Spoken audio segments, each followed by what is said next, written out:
शारीरिकं सहारिकं नीलपददे मगदे मददे मद शारीरिकं सहारिकं नीलपददे मगदे मददे मद शारीरिकं सहारिकं नीलमगदे मगदे मददे मद शारीरिकं सहारिकं नीलमगदे मददे मगदे मद। मत सफर हमें जानो फिरता है फलक बरसों, तब खाक के पर्दे से इंसान निकलते हैं। दो भाई मुंशी प्रेमचंद।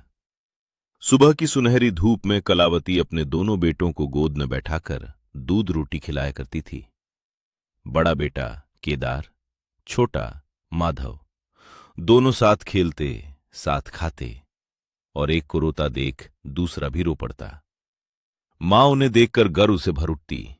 उसे लगता इससे बड़ा सुख संसार में क्या होगा।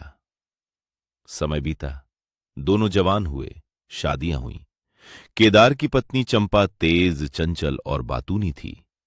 माधव की पत्नी श्यामा शांत, सहनशील और सरल। धीरे धीरे घर का संतुलन बदलने लगा। माधव के घर बच्चे ही बच्चे थे, खर्च बढ़ता गया। उधर केदार निसंतान था।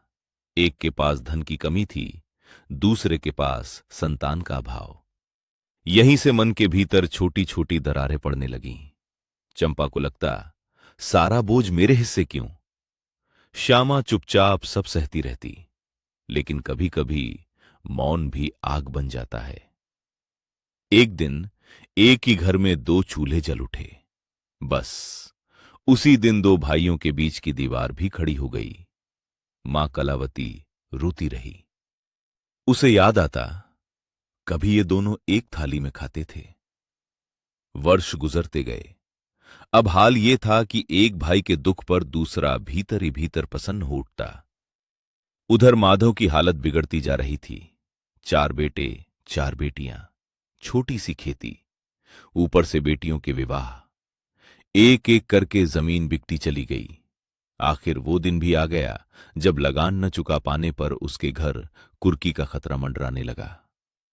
मजबूर होकर वो बड़े भाई केदार के पास पहुंचा। आंखों में आंसू थे।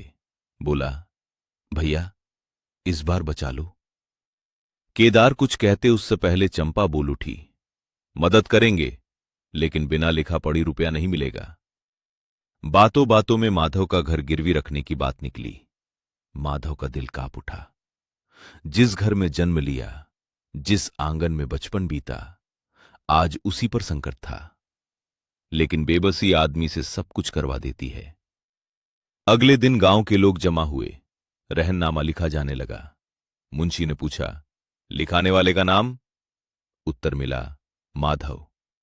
और रुपए देने वाले का? केदार ने धीमे स्वर में कहा, केदार। सन्नाटा छा गया।